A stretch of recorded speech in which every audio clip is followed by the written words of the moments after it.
Welcome to Movie Life Crisis. Join us as we watch the best movies from 30 years ago.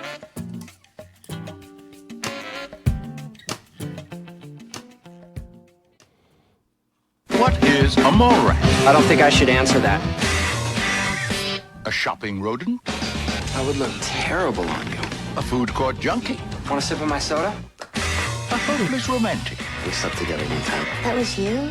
A flying mutation? Fly, badass, fly! No! It's a movie. Whatever. Mallrats. Hey, do I get a chance to field any more questions? Some things you don't talk about in public. Rated R. Starts Friday at theaters everywhere. Oh man, that's great. Not a lot of trailers for this movie because it did not make any money. It didn't? I don't know in why. theaters. Yeah, I was going to say in theaters. I know a lot of people that bought it, though, afterwards. Yeah, dude. I have owned multiple copies of this movie. It was a much bigger hit on home video release than it was theatrically. I didn't see this one in the theater, so I totally agree. No, I don't think you even could. I was trying to see this movie, but it was only out for 2 hours. I was told it was in focus, though. Shout out Bob Uecker.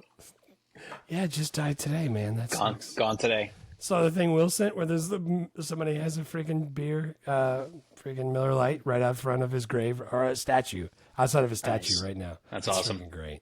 Movie Life Crisis Season 5, Episode 2, Mallrats. Doing 1995 movies, and why not do one of our favorite Kevin Smith movies? I can't, like, as the quotes were coming up the whole time, I was just like, why did I say this so much? This is crazy. Like, it was coming back to me, and I can remember times that I was saying some of these things. It's just ridiculous.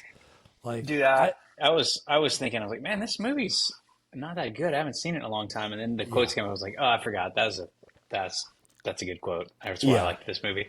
Right. And again, I don't know how young our listeners are, but for people under a certain age, before there were memes, it was just literally people like JT and I just yelling quotes back and forth. Dude, just saying quotes back and forth. Yeah. Just no giggling because we memes. Remember. Right.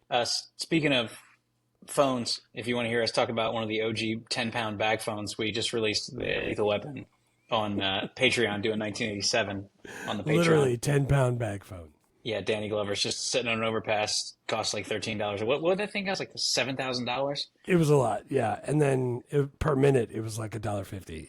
Yeah, ridiculous. he was just out there in the movie going like, yeah, so what's up with you? But Which anyway, like eating tonight? Lethal Weapon out on Patreon. $5 a month if you want to support the arts and hear the bonus episodes, or you can do a free 7-day trial. Remember, sign up through the Patreon website. Don't do it through the Patreon iOS app, or they charge you extra money. Yeah, that's don't give it to Apple. They already have enough. Tip of the day. Yes, they got lots. True. So, yeah, man, it's Mallrats. We did Clerks last year. We're doing Mallrats this year. I didn't like Clerks that much back in the day. I loved Mallrats back in the day. Yeah. And now having rewatched both of them, I think I might like Clerks slightly more. Yeah, I was going to say, I like them both, but to me, though, this one seems tried to be more mainstream than the other. Well, yeah, it was a studio movie. I mean, it was he did Clerks with $27,000 that he put on credit cards. Yeah. And then this was like Universal Home or whoever gave him money and was like, here's money, go make a movie. They gave him $6 million after he had $27,000 to make Clerks. Oh, man. That's just... And when you have $27,000 and you make like $1 million, you're like, hey, we did really good. And if you have $6 million and you make $2 million, like for this movie, it's not quite as good. Yeah, that's a flaw. Less good. Not what you want with your $6 million is to turn it into $2 million. Right. Man. I totally agree with you. I thought this was a better movie growing up, but I think it might be This is the one that I always watched, probably because it was the one that you could, and I didn't like black and white movies, so I didn't watch Clerks until like someone was like, "Dude, watch Clerks, it's awesome." I don't like black and white movies. And this one had a bunch of people. Documentary, I'm out. Yeah, dude, it's got freaking Claire Forlani and Joy Lauren Adams and Ben Affleck and Shannon Doherty and Jason Lee and. Yeah, freaking Yondu. It's like the cast is awesome. Yondu. Yeah, it's a great cast. I forgot about Yondu, to be completely honest. I remember him being that, but for some reason I pictured the guy playing Strickland from Back to the Future was the actor. Because he was freaking bald. Yeah, dude. But I thought. Okay, but can you tell me a movie that you remember Michael Rooker being in? Because when we did Cliffhanger, I was like, oh shit, Yondu's in this. I never remember him being in movies. He just shows up and is good. Yeah, he's just always whistling and shooting arrow through people's heads. Like, Or he's the brother of what's his name on Walking Dead. Like that's what I remember him from. Yeah. It's too fresh though. He disappears into his roles. Yeah, he's a good actor. All right, Yeah, he give is. us a synopsis. Synopsis: Two best friends navigate heartbreak, hijinks, and a chaotic mall while plotting to win back their exes. This one's fun because, like, this is one of those movies like Blue Chips where the whole concept no longer makes sense because there really aren't even malls. There's very few malls. I mean, like, Nashville has a big-ass mall that, like, if you walk around it, you just did a mile or whatever. But there's not that, unless you Is live it in a an really indoor big... mall? Yeah, dude. It's Oh, indoor, nice. but it's like one big-ass circle. It's not... Like, it used to just be, like, a kind of building that had, like... But it's just a huge ass, like, it's massive. And they built it in 2010 after the flood, so it's relatively new, but there just aren't that many anymore. Man, they built an indoor mall that late? That's crazy. Because, Hammond Square Mall used to be the jam, and then they tore it down and built this outdoor mall, which is kind of what everybody's going to. Yeah. I like a nice indoor mall. I didn't know Nashville had that. That's cool that they built that. Yeah, does anybody go? Yeah, tourists. Every time people come to visit, it's like, you guys have a mall? Can we go? I'm going to go. They have an Under Armour store. Let's go. Let's go check that out. I was like, yeah, dude, do you not have the internet where you live? Because you can just buy that shit, right? They just send it right to you. But it's all about the experience of the mall, the indoor mall. Oh, dude, when it's wintertime, like, I'll just take Wolf to the mall and just freaking ride the horsey for 25 cents and go in the stores and touch shit and then just like, get something to eat and get out of there. It's great. It's a good time. Cheese it. Yeah, that's freaking great. Like I said, $6 million budget, Kevin Smith's first studio movie, $2 million gross. Not what you want. And So who gives him money after this? Like, why? How does he talk somebody into giving him more money after this? That seems crazy to me, right? so I wonder, because the next thing is Chasing Amy, and it's 97, so it's 2 years from now. I wonder if it's the same studio or if it's like, because it's like once you do a movie, it's like, well, I guess we'll give him a shot. Let's look up Chasing Amy and see who the studio was. Yeah, because to me it seems like, oh, well, cool, we can, or maybe the person that gave him money for Chasing Amy liked Mallrats and said like, yeah, this is a fluke that it didn't do well. Let me give you some money. I think you can do well. Yeah. So this one is produced by Gramercy, which is like a joint venture with Universal Pictures and Polygram, which Polygram no longer exists. Right. And so they give him $6 million. He makes $2 million. Chasing Amy is Miramax, which is Weinstein, and they gave him $250,000, and he made $12 million. Geez. So I think they're like not the same. Universal didn't give him another check, but Miramax was like, you can have like a little bit of money, right, and go do your thing, because you don't like. And truthfully, you didn't need $6 million to make this movie. Like that's just, he could have done it. Is that how he got Brenda? And like, is that like? Yeah, I don't probably. know. What that had to go to some of the cast, right? Yeah, I'm sure. He probably gave it a lot of it to actors, but also like they freaking filmed in a mall. Like they shut the whole shit down for probably 6 weeks. Yeah, nice. But think about it. If you think about Chasing Amy and Mallrats, you can't look at them and go like, well, the production qualities are really a lot higher on Mallrats. Like it's the same. Right. It's the same. You're right. Like you just scale it down. Probably didn't need $6 million. Yeah, dude. If you wanted to film this movie now, if you could find a mall, that shit's empty. You could rent it for like $400. And then, and then film the whole thing with your iPhone, and it looks better than this. It's ridiculous. Yeah, man. Awards? No major. No. I mean, unless you count the cult following that it has now. No, the real awards are the friends we made along the way. No, sequels and spinoffs, I mean, not really, but then all the movies that Kevin Smith makes are loosely they're tied all together. Supposed to be like in the Stephen same King universe somehow. Yeah. What about, so Jason Lee shows up as Brody in Jay and Silent Bob Strike Back. So I saw that. And then I saw that he was going to do Mallrats. Yeah. And that was in 2015, but then that got, that nobody wanted it. And then he tried to spin it as a TV show, and they didn't want that. And then he said, in 2020, I'm going to make Twilight of the Mallrats. But that didn't work either. And none of that's going to get made probably. Right? No, probably not. I can't imagine. Yeah, dude, it's weird to me that of all the stuff that Kevin Smith has made, that he's been able to make a bunch of stuff with just Jay and Silent Bob. Like, they've gotten several of their own movies and, like, an animated. I mean, I don't dislike them, but when you watch Mallrats, at the end of it, I don't go like, you know what, I really could use more of is that I Jay need and more Silent Jay. Bob. Yeah, I need more Jay. Dude, Like that. Silent Bob, like him playing Silent Bob and not saying anything. Dude, it's great. I think it's hysterical. And the Yeah. fact that the freaking Jason Mewes is just like constantly talking. I love it, but you're right. That's not who I want more of. I want more Brody. Yeah. Yeah, Claire dude. Forlani. Yeah, I always want more Claire Forlani. Do you remember when and where you first saw this? I don't know the exact place I saw it. This is a Biggin movie for me, by the way, because Big was into comics. He was into movie references, and he was kind of a nerd. So this was big for him, and he shared that with me, and then that's how I saw it. I'm 99% sure I watched this with Big the first time. Which is Yeah, and I probably found out about it the same way. I mean, this is it's weird, man, because there's no internet, and this thing wasn't out in theaters. Right. So you just had to have like someone at your high school who was like a comics nerd be like, you should see this movie. It's really funny. Know about this. Right. And then if you like movies like we did, it's like, cool, I'll check that out. I mean, I got to rent something at like striking distance or what. So like, I'll check it out. I guess we'll go with the yearling again. I know the deer's going to die though. Yeah, dude, I was saying, but see, like, so 4 years from now, he makes Chasing Amy, and then the next one is Dogma. And we were talking about how the internet's not out. In 99, the internet's a little more prevalent, but even then, people don't really know. Like, there's videos on the internet of Kevin Smith standing outside with the people protesting Dogma. Yeah. Like, he's also protesting with them.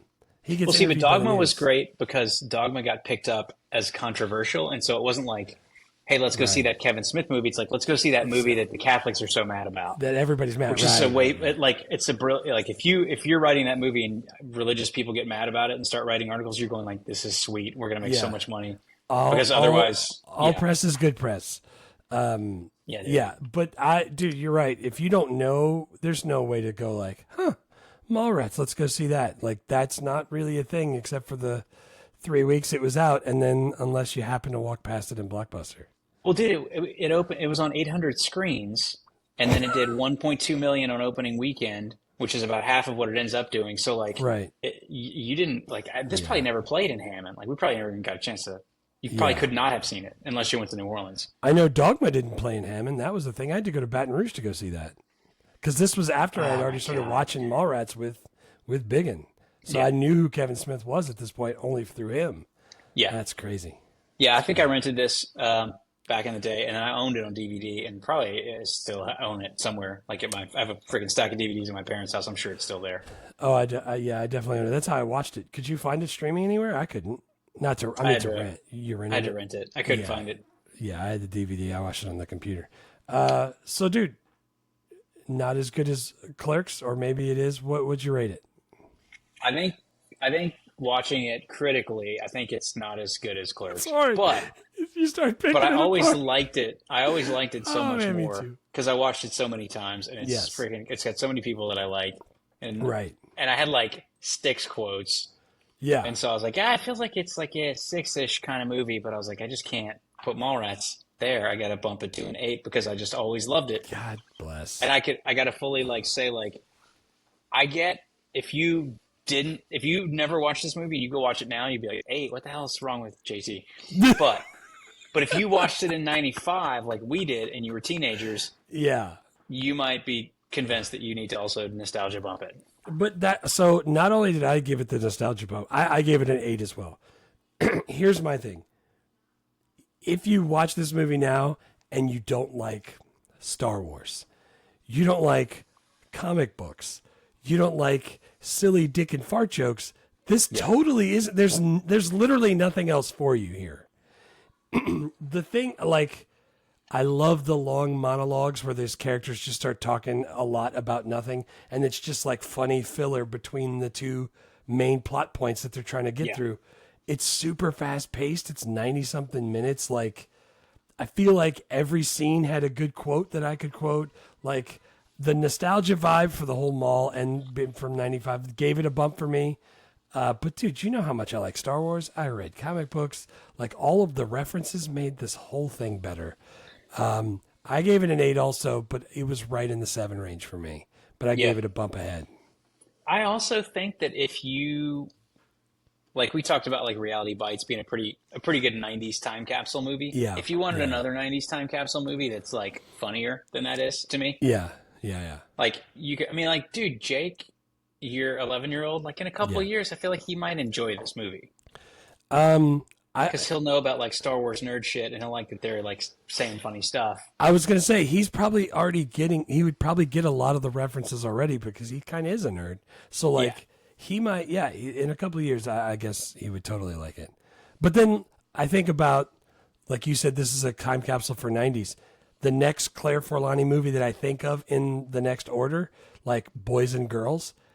If that's not early 2000s, like I'm just picturing what they're all wearing and how they're dressing and what went on in that movie. That's 2001. The next 2001. movie for her, the next movie for her, she's a very minor part in, is The Rock. She's oh, nice. I don't remember she's that. Sean Connery's daughter. Oh, nice. And then she's in Meet Joe Black, which is I think like 96 or 97. And then she's in Girls and Boys. Girls and Boys to me. She's with Anthony Hopkins and Brad Pitt, but they're not outside in that movie. They're inside. Yeah, I remember that one. Yeah. Didn't he get hit by a car or something? No, it's a different. Yeah, it's the same one? Yeah. I don't know why I think Meet Joe Black's a movie about a gorilla. Why do I think that?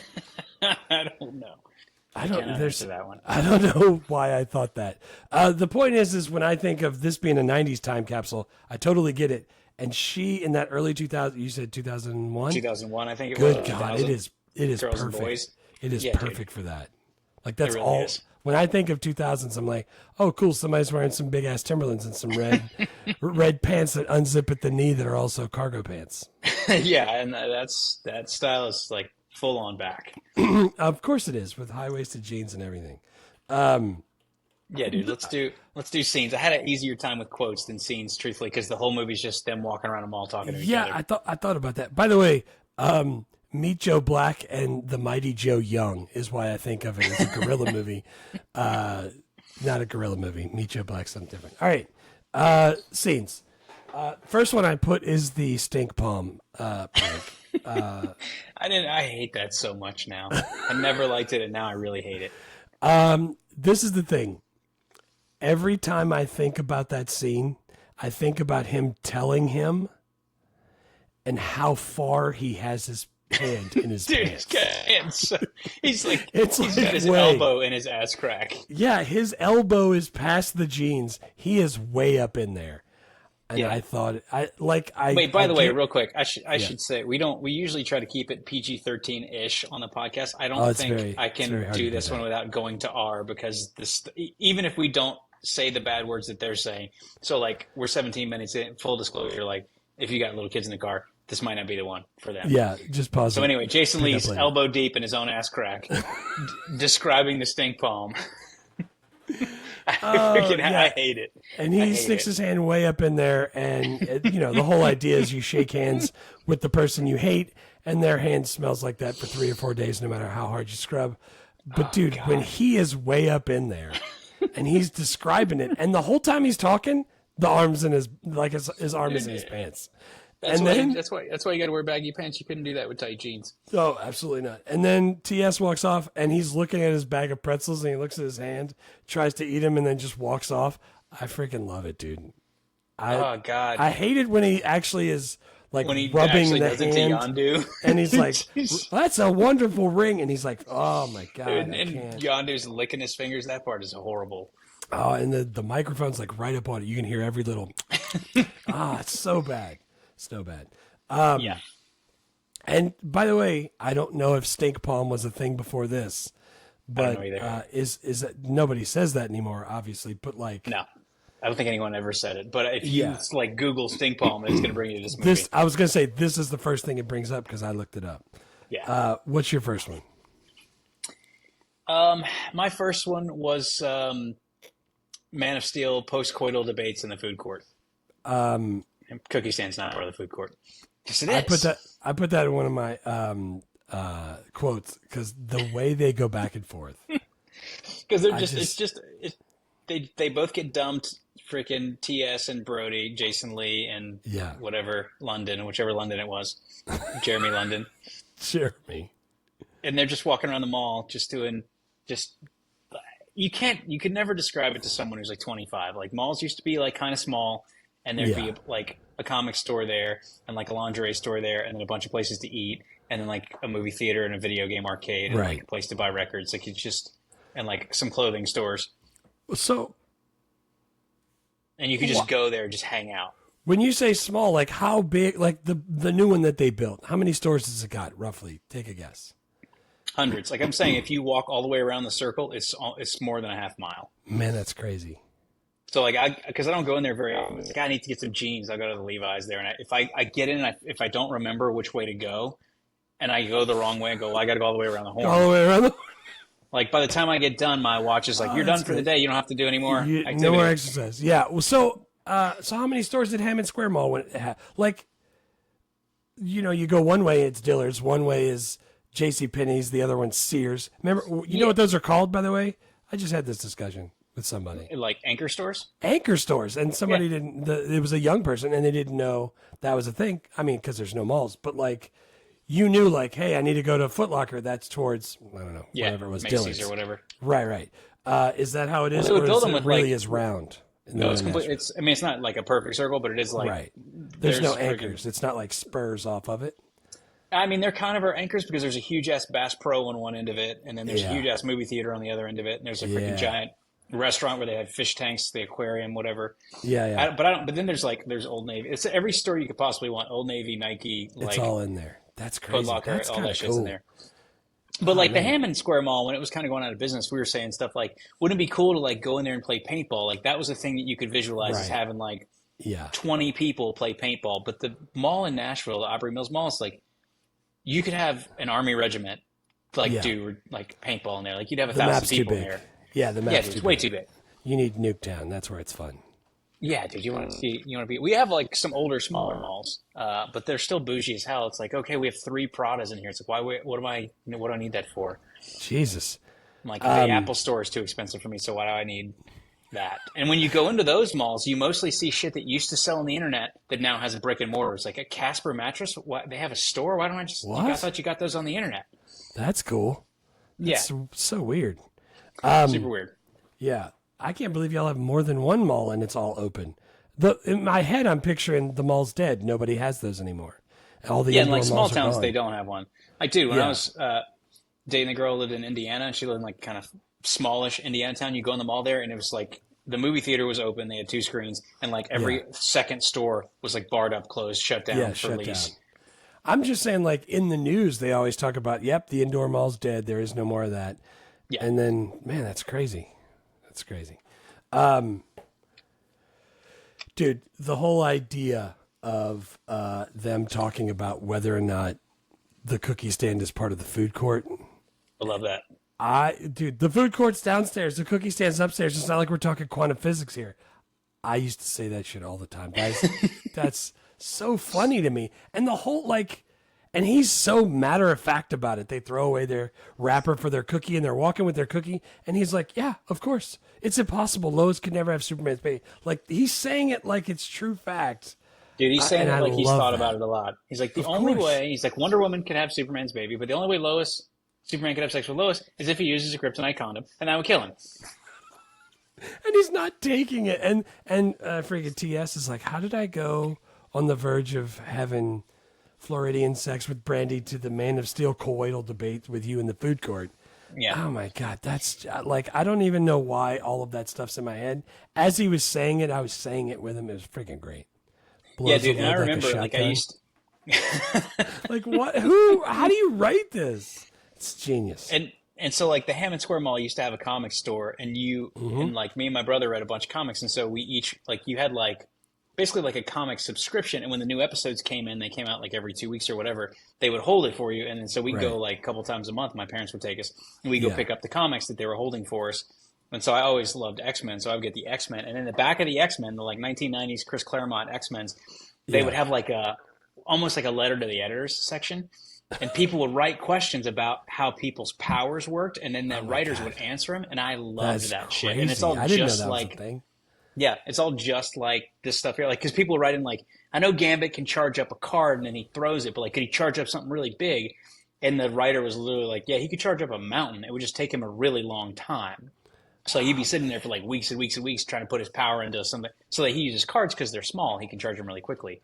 And I love stuff like that. God, that's crazy that you even remember that. Yeah. I mean, comics are obviously still a thing. People are into comics. The vast majority of kids that I know that are into something like comics is the amount of children that I teach that are into anime.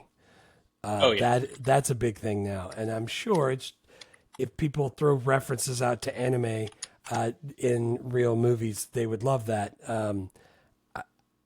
I don't think those same kids cross over to Mallrats. I don't think they get the same jokes about Star Wars and comic books. You know what I'm saying? Like, this is a pretty specific niche audience that would laugh at all of these jokes. Some of the jokes you're going to get regardless. But like the fact that Stan Lee was in this, which I fucking love. Like, the fact that he's in this, like that. Also, did that cost a lot of money? That's probably where some of the money went. Like, you know what I'm saying? Like, I don't know. Yeah, we don't have any. I mean, the thing is, Kevin Smith has done so much talking over the years that if you listen to it, you probably already know all these answers. Yeah. But there's so much of it that it's impossible for us to find them from the thousands and thousands of hours that he spent on his podcast and then his like live shows and on other people's podcasts. I'm sure he would tell us to the dollar and penny, but like I can't find it. Yeah. It's like, hey, dude, you should start watching Game of Thrones. It's 10 seasons, 10 episodes each. Yeah. Each one's an hour. I can't. I can't even start it. Yeah, I'll do that in the old folks' home when I'm retired. But Right. Well, the thing that's cool about this movie that I do really like and I do really appreciate, and Kevin Smith in general, like it's kind of it informs the way I think about what kind of stuff you could and should make, even to like doing this podcast. Because it's like, if I was writing a movie and I was 21 or 22, I wouldn't think I could put in a bunch of nerdy comic book shit because I'd be like, no one likes that. Right. But Kevin Smith's like, this is the stuff I'm into. This is the stuff that's going to be in my movie. And I think that's awesome because that's right. Whatever shit you're into, there's tons of other people who are into. There is. And those people those are the ones you want to find your stuff. Right. Because like when Jeff and I do the list of movies for the podcast, we don't pick the movies that made the most money or that are the most popular. We pick the movies that we like, figuring that people that also really want to have a conversation about Major Pain in 1995 are probably going to like our podcast. Oh, man. Who doesn't? Like shit we can't wait to talk Major about. Pain? Yeah, dude, like, I mean, and The Net. I mean, and we'll do, like, Toy Story and Batman and Clueless and, like... Yeah, because we like those as well, though. Because we like them. But there have been plenty of movies that, in years that we've done that we just didn't do. So, like, I don't really care that much about Reservoir Dogs, and our year's pretty busy. The Pianist, right. Yeah. Yeah. But, dude, when you see, like...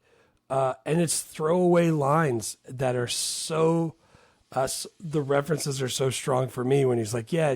Fat ass here saw Empire and Jedi. Like the fact that he calls it just Empire and Jedi already makes me feel like, hey, because I know what that is, I feel like I'm on the inside of this joke already. You know what I'm saying? And I love that. And Kevin Smith is really good at writing dialogue to make the person who knows a little bit about it feel like they're on the inside. And that's freaking great to me. That's great. What's your first scene? First scene is a stink palm. Second one is Stan Lee's cameo.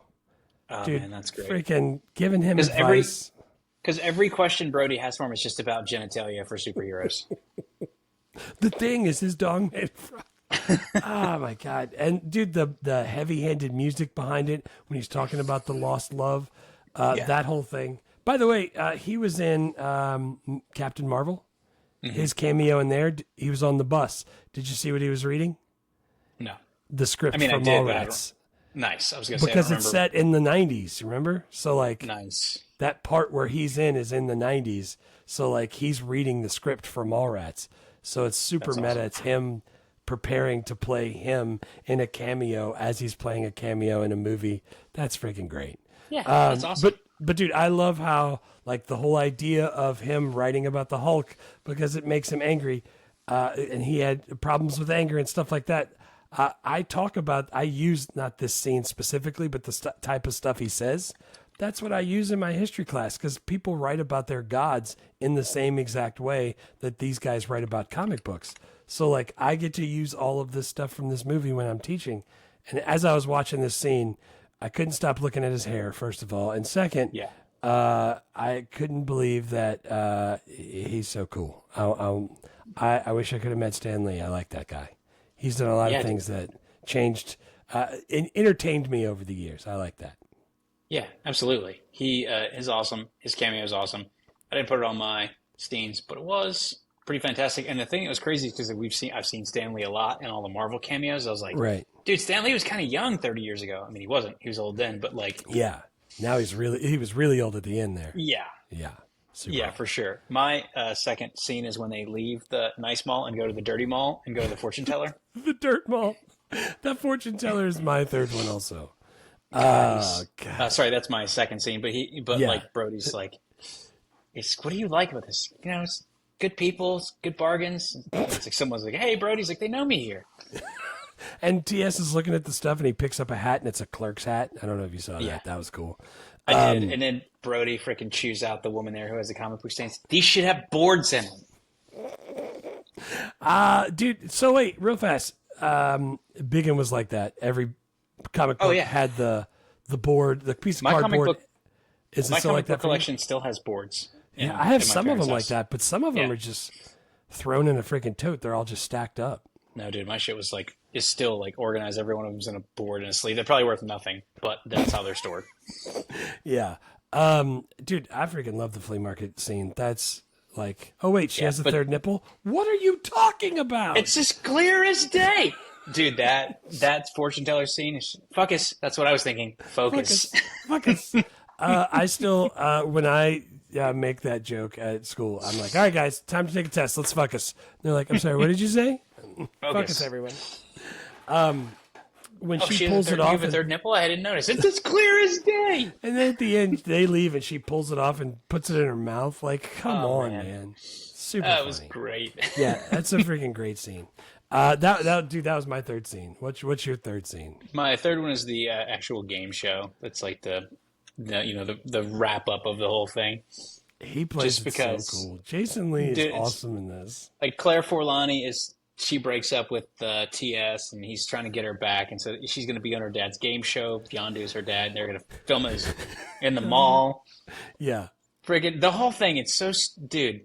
Jay gets the two contestants stoned and they fall up, like collapse. And then freaking TS and Brody take their place and they go onto the game show, and like Brody's just like saying hilarious shit, and like TS is just, she somehow doesn't realize it's her boyfriend talking to her on the microphone. Yeah, that seems crazy to me. It seems crazy.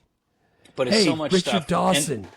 Dude, he plays it. Go back to your podium until it's time to play Family Feud. Dude, that is a great scene. I should have put that one. That's Yondu's like over there, like freaking horking into a bag because he stink palmed himself and gave himself diphtheria or whatever. Yeah, he was licking all over it. And now he's got cholera. He was licking Joe juice off his fingers, and now he's vomiting. Jay and Silent Bob are helping him freaking sabotage stuff. Ben Affleck is in the audience with freaking Brenda, and he's got his like T-shirt buttoned up. His T-shirt has buttons. He's got a suit coat over it, like a double-breasted suit. I love the fact that he is dressed totally 90s, dude. Yeah, it is slacks and dress pants, dress shoes, the T-shirt, the big shoulder pad. God, and he looks so young. Yeah, dude. He's trying to make love to Brenda somewhere really uncomfortable, like the back of a Volkswagen. Dude, those callback jokes like that. That's Kevin Smith at his finest. I freaking love it. Yeah, dude. And the fact that what's his name? The third contestant was the guy from Clerks. Dude, that's just freaking great. And Brian O'Halloran. And every single time that he says something and he's like, Gil, just shut the like he just can't believe he's saying these things. That's the biggest load of crap. Like he's just calling him out. And it's so great. And Jason Lee is just like making him look stupid. He's like, you know what? Do you really want to go on a date with this guy? He's a homophobe. He's like, I love gay people. He's like, look, classic self-hating closet case. Dude, I'm telling you, Jason Lee's so funny in this movie. He's fantastic, man. Yeah. He's delightful. That's a good call. That's a really good scene. What about quotes? How'd you narrow your quotes down? Dude, I had a really hard time, honestly. I'm still not sure I got the right three, but I'll tell you the number one that I got. Schooner is a sailboat, stupid head. So I had that in there. And by the way, comma, you know what? There is no Easter bunny. It's just a guy in a suit. So when I spot at the football games, and Ponchatoula plays the Mandeville Schooners all the time. And every time they say Schooners, I'm just over there. I don't have a mic. I don't have anything. I'm just looking through binoculars going, Schooner is a sailboat, stupid head. And I freaking say it every time. He'll be like, Schooners 7, Ponchatoula 14. I'm like, Schooner is a sailboat, stupid head. And I say it every time. He has no idea what it's even from. That's the sad thing. Dude, I say it every time I see a boat or someone gets on a boat. It's like, all right, we're going to come climb on the boat. I'm like, Schooner is a sailboat, stupid head. And I've also said plenty of times when it's like they're set up to do the Easter pictures, I'm like, you know what? There is no Easter bunny. That's just a guy in a suit.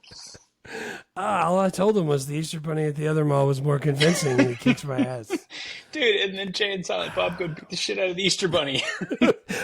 This is for Brody, and he's just wailing on him. It's friggin' funny.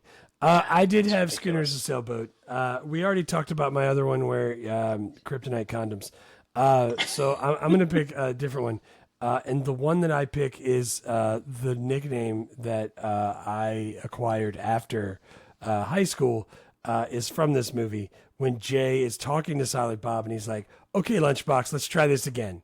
And as soon as he called him Lunchbox for being chubby, I got that nick. Like Biggin called me Lunchbox all the time. And then he called it in front of my parents. And my dad called me Lunchbox for a little while, so there was that too. As soon as he said Lunchbox, I was like, "Oh shit, this is where it came from.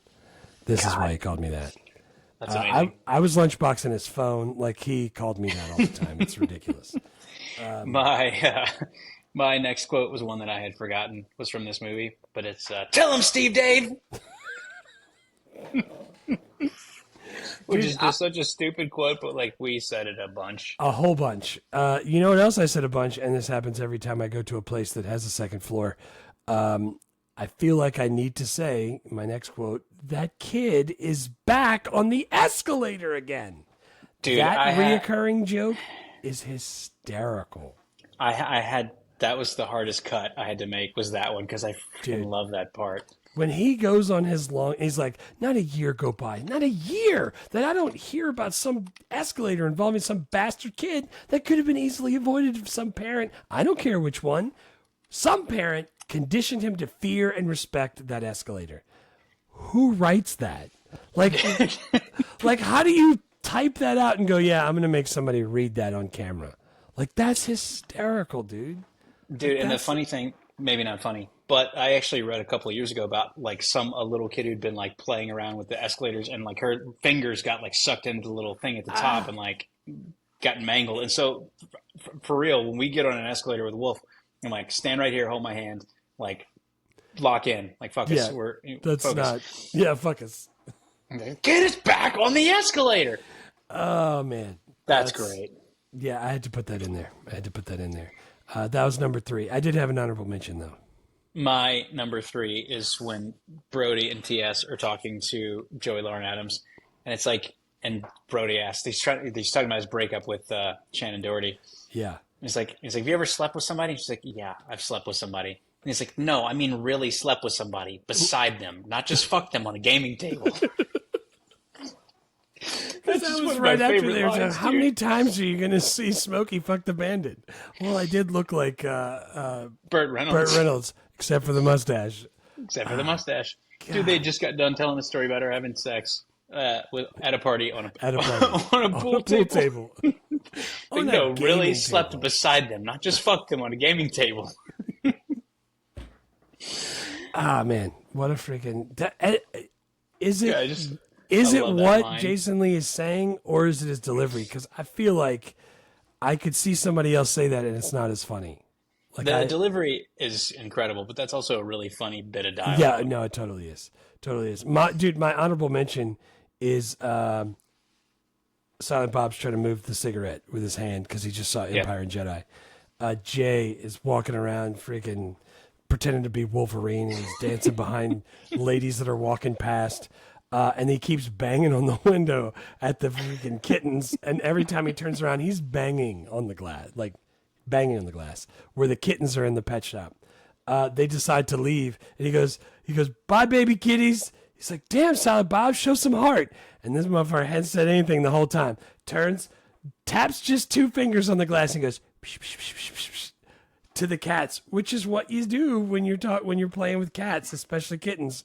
I don't know why, but that made me laugh so hard that Silent Bob, who hasn't said anything, his name's Silent Bob, turns around and taps the glass like that and makes that little noise. I freaking loved it, and I wanted to make sure I said, damn, Silent Bob, show some heart, and he did that. That's my honorable mention quote. It's also something that I feel like I could have easily forgotten, is that you used to be able to go inside of a mall and like come out with an animal. With an animal, yeah. Like you could go in there and purchase a pet. Like it's the weirdest. It seems so fucking strange that we could do that. Thinking back now, did they take those dogs for walks? Those little puppies in the cages? Well, what are we doing? How did that? Those like pet stores are. I mean, they're like PetSmart and shit like that. They're still horrible. Oh man, like, it's all puppy mill. Like those animals are not living a good life.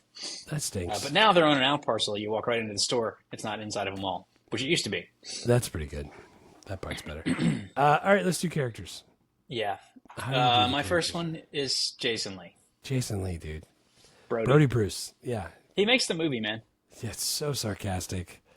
It's his first ever acting role. It's his first time he's ever like acted in anything, and I feel like you can kind of tell in the bit. And I'm assuming they shot this maybe not entirely chronologically, but more or less, because early on in the movie he's like a little bit kind of like.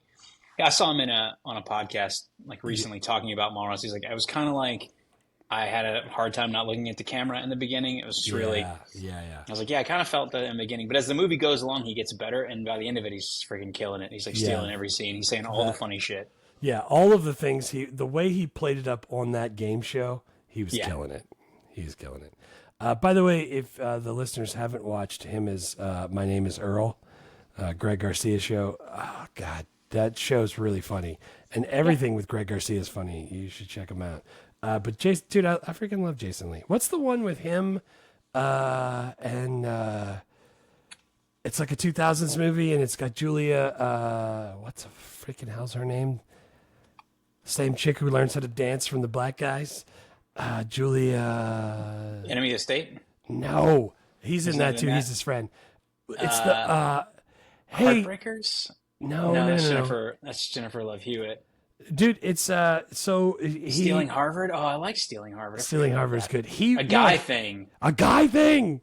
He's great in that, dude. Julia Stiles and Julia Stiles. That's her name, Julia Stiles. So, dude, when he wakes up and she's next to him and she can't find her underwear, and he's like, "Come on, they're around here somewhere." He's like, "Can I send them to you?" "Yes, please mail me my underwear. That's the only pair I have." Like, dude, I freaking loved him in this movie, and he's great.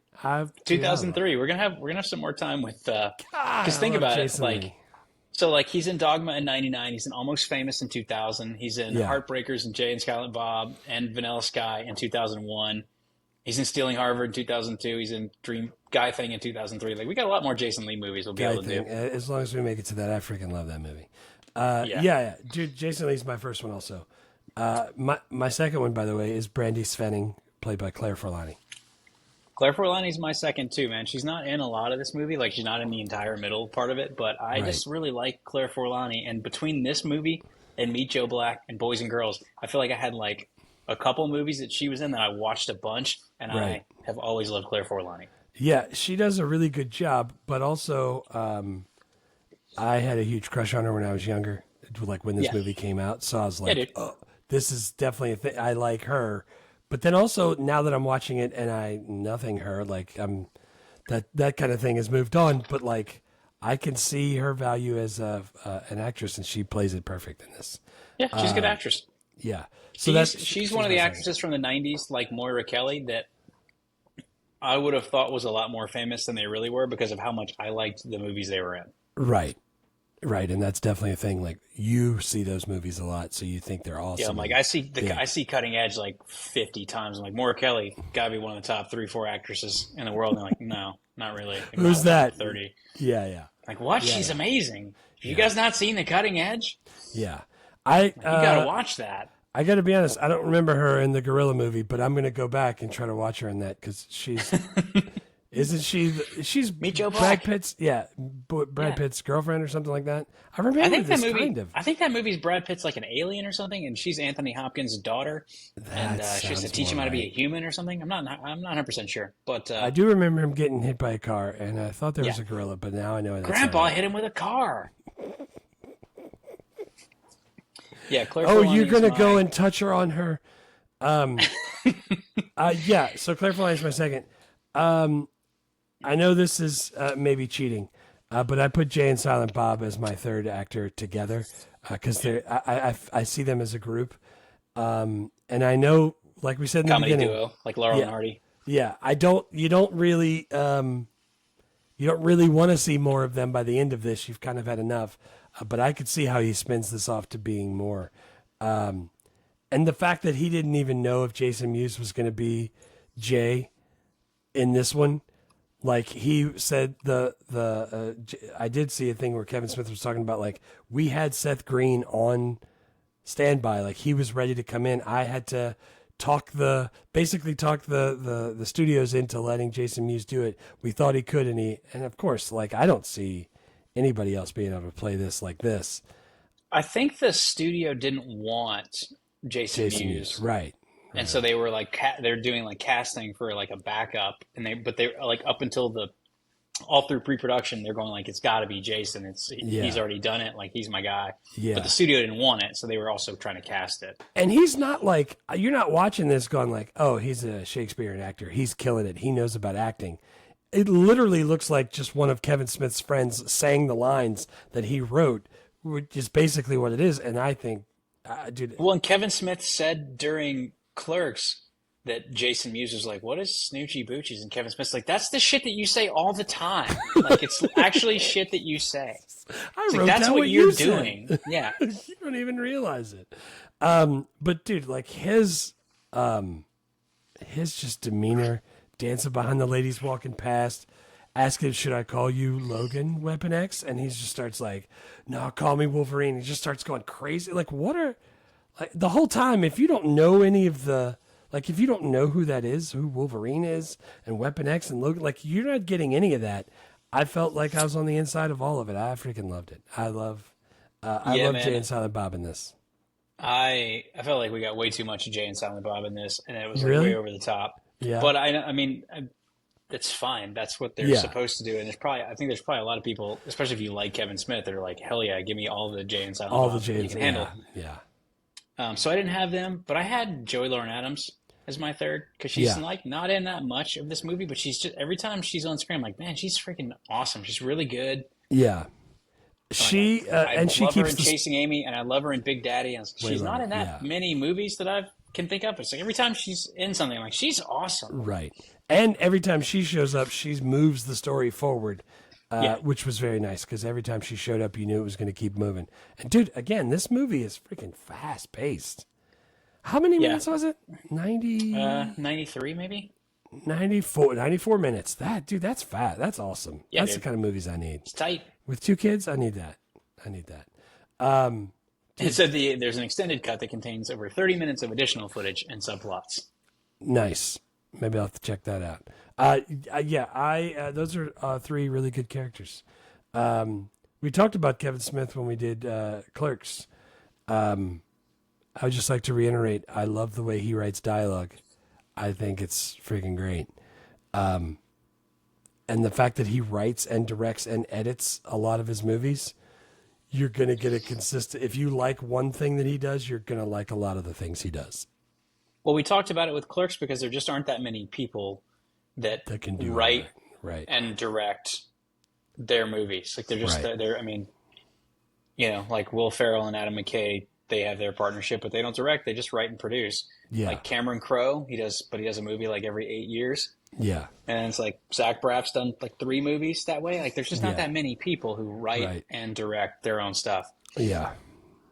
So it's pretty uncommon. I guess Christopher Nolan always writes his movies, and that's a pretty big name to not mention initially. But yeah, no, I get it. But like, and again, you look at his thing and you're like, Oh, cool, Jay and Silent Bob's super groovy cartoon movie. I didn't see that. Tusk. I know what that is. I didn't like it that much. Like, Yeah. Jay and Silent Bob reboot. I understand why. I'm not saying it's a cash grab, but I'm saying, like, he did that, and I'm sure made a ton of money, and it was kind of funny. I remember it. But, like, the Mallrats Chasing Amy, Dogma, Clerks, even Clerks 2, I thought was fantastic. Zack and Miri made a porno. Like, even that I thought was funny. Like, dude, I like his movies. I like the dude's stuff. So I hope he continues to make movies. And the fact that he had that health scare and went vegan and lost a bunch of weight and stuff, that means we have him for a little bit longer. That's awesome. Let's keep making movies.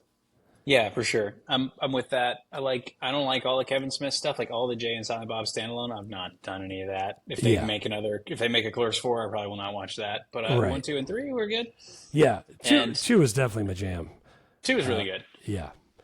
But like Dogma's great. I really like Chasing Amy and Mallrats and Clerks. You know, the thing is like, I don't think any of them are like amazing movies. I mean, I think they're all good, but it's like because they're not made by a committee or a big studio, they're not the same as everything else. Right. And like I said, so like I like that it's not like a Hallmark Christmas movie. It's the same shit they make every cookie year. Cutter. Right. This is something different. Like they're gonna say some dumb shit, but they're gonna say something that's gonna make me laugh. Right. Exactly. That's what I like about it. By the way, real fast, I had this at the bottom. I wanted to ask you those magic eye things. Can you see them? Can you make your eyes do the thing? I can too. Yeah. My kids can't do it yet. Like they can't figure it out. I tried to get. Where can you find those? Just on the internet. I actually paused it and called them in and told them like, this is how you do it. And like, I can just like relax my eyes. I'm sure they just go cross. I can just relax my eyes and see it. By the way, did you see? I paused it on the movie. That's not a sailboat on the thing. That's funny. I didn't do that. It's like round shapes, but that's all it was. The kids couldn't see it. They can't make their eyes do it. I couldn't figure out a better way to explain it. But dude, I used to have one of those framed in my room. I think I remember that. Was it dinosaurs? No. What was yours? Maybe. I don't know. I feel like I had one too. Maybe not framed, but I remember that. They were big. They were big back in the Gap. I can remember. Another one of those things that's like no one even would know what that was. Remember the Magic Eye thing? It's kind of 3D, but didn't look like anything. But then then it certainly did look like something. It'd be like, what are you talking about? Yeah, how much to really go back, my grandpa would see them in the newspaper and then clip those out and save them for me and give me those. I have a whole folder sitting somewhere full of Magic Eye that my grandpa thought I would like. What's a newspaper? What's Magic Eye? And who's your grandpa? Like, that's all that. Yeah. Yeah. So, I can do Magic Eye also. Wait, so the one other thing I have for just generic best, the movie ends with like a postscript where it's like, after the movie, here's what happens, and then there's like text at the bottom. It says like kind of like Animal House. Yeah. I always love that.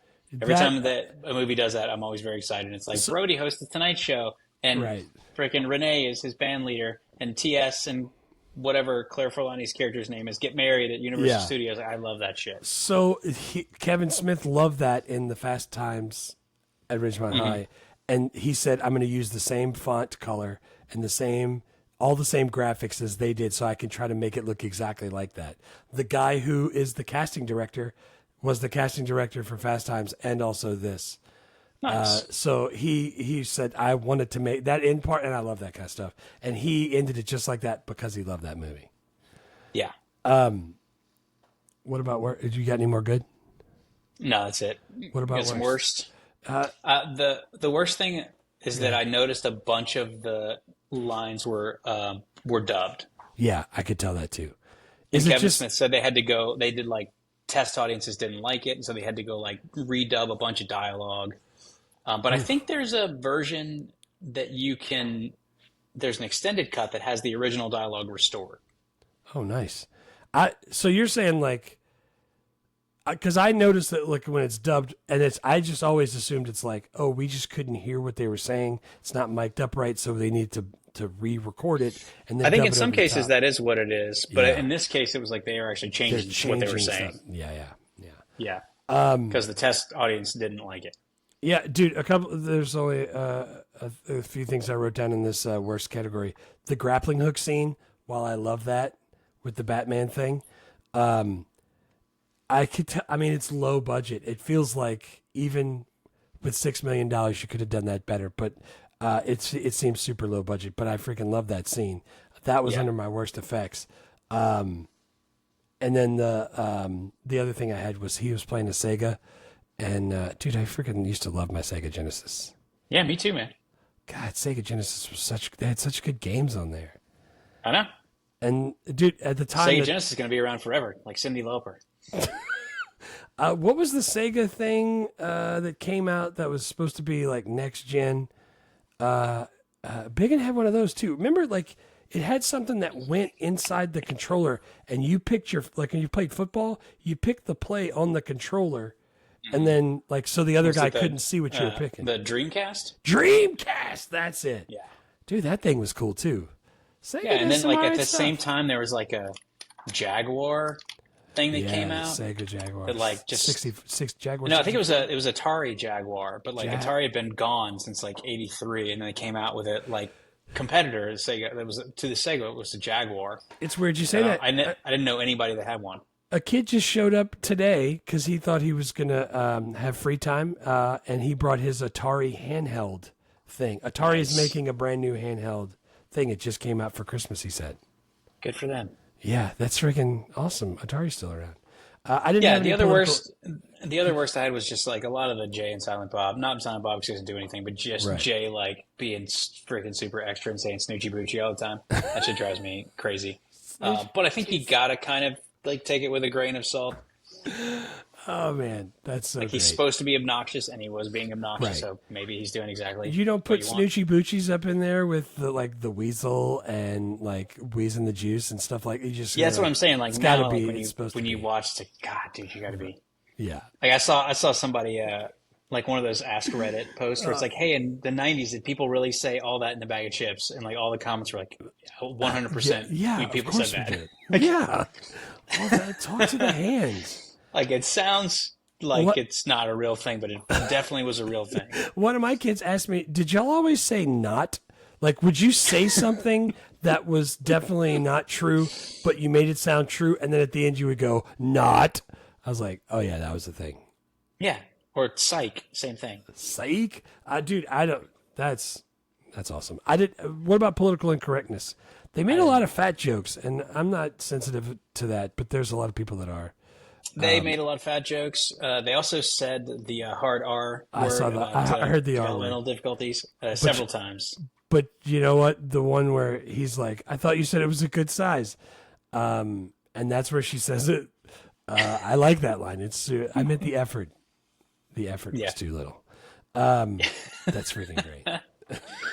Oh man! Because they just did it in an elevator or someplace really uncomfortable. Yeah, dude, that was the biggest elevator I've ever seen. The thing was freaking giant. The shots of them, it's like a lot of room on each side. But we didn't even get to talk about that scene when she breaks up with him. She has to sneak out of his parents' house. Yeah. And they wake up in the morning in his freaking tiny ass twin bed. Yeah. And he's got Shannon Doherty in there, like, mostly naked, and he's just freaking unpauses his game and starts. He's like, Hartford, the whale? He's like, do you think we Vancouver like 2-3 times a decade? Yeah.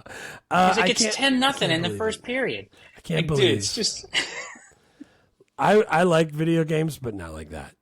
Yeah, dude. My freaking 12-year-old doesn't even like them like that. Yeah. Yeah. That's crazy. Yeah. All right, 5 questions. Is it okay questions. for kids? I don't know, man. Some of it's kind of crude. I'm going to wait. Jake's 12, so I'm going to wait a couple more years before I show him. I'd say 13 or 14 is probably fine now. Stuff has evolved.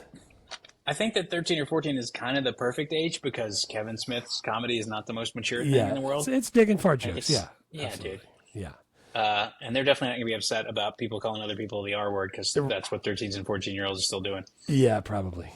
And this is one that you could never make now because no one knows what the hell a mall is. Although it'd be easy to get a set to shoot in. Yeah. What if you really push the nostalgia-driven appeal to it and really talk about like, hey, it's in a mall. Don't you remember malls? Like, there's a lot of TV shows where they talk about that. Like, maybe you could make it again, but I don't know. It would be like a period piece now, which makes me sad to even say that. Well, I think it's one of those things. I don't know. It's kind of weird because like, like this movie's made in the 90s, about the 90s, for people who are the age of the characters. If you remake it, your characters are still 19 and 20. Right. But do 19 and 20-year-olds care about what it was like being in the mall in 95? I don't know. Maybe they do. Yeah. I feel like this would be tricky. Yeah, it'd be hard to do. You're right. So I guess you don't make a TV show about a mall. Dude, remember they tried to make that Netflix show about the Blockbuster, and it's like, who's supposed to watch this? No one. I don't know where the audience is. Yeah, I do remember that. Do you got any good recasting? Dude, I don't know anybody that's 19 or 20 to recast this. Who's the next Jason Lee? Which sounds weird to even say out loud because people. Yeah, who's the next like skateboarder who wants to act? I'm sure there's. Yeah. I think in this case, Tony instead of Hawk a have a kid? skateboarder, it's probably someone like a freaking streamer. Yeah. Like who's the next streamer that loves anime that wants to talk about it? Yeah, I've been playing video games. So I think I might do some acting. Right. Yeah, I didn't recast it. I had nothing. Can you still watch and enjoy this movie in 2025? You got to rent it unless you own it physically somewhere. But yes. Yeah. I friggin' loved it. It's some of the jokes are hilarious. dated, and some of that kind of stuff, like not knowing about a mall, could be problematic. But if you're a certain age and you haven't seen this, you should check it out. You'd probably like it. Yeah, if you're going, dude, I remember that movie. I think I kind of liked it. You should go rent it. It's pretty good. Go check it out. It's pretty funny. Unless you own it, then you just watch it. That's how I do it. Yeah, absolutely. I'm telling you. All right, well, thank you all for listening. I'm super excited about 95. Our list is freaking fantastic. Yeah, what's next? Coming up next, Batman Forever. Freaking featuring bat nipples. Bat nipples. Bat nipples. I cannot wait for Batman Forever. I remember it's not the Val liking. Kilmer. Yeah, I can remember not liking this Batman and then watching it again and liking it. And I'm sure I've flipped back to not liking it. I could just feel it. The bat nipples. Val Kilmer, Chris O'Donnell is Robin, Drew Barrymore's in there. Drew Barrymore. Nicole Kidman. Nicole Kidman's in this. The first Joel Schumacher Batman. Yeah, I can't wait. Good. Who doesn't love Batman? Yeah, Batman Forever coming up next on the main feed. And we got Lethal Weapon out on Patreon. Check that out if you would like to. Throw us some more ideas. Raj, we heard Mannequin for 87. I'm with that. Yeah. I got love a request for Mannequin for that Patreon. was on my I think list. I think we're gonna do that one. Yeah. But yeah, throw us Patreon requests if you're a Patreon. Yeah, but vaya con Dios. Vaya con Dios.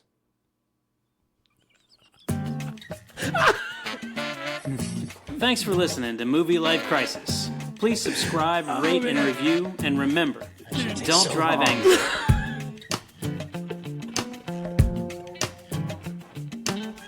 Your face while you're waiting for it to start.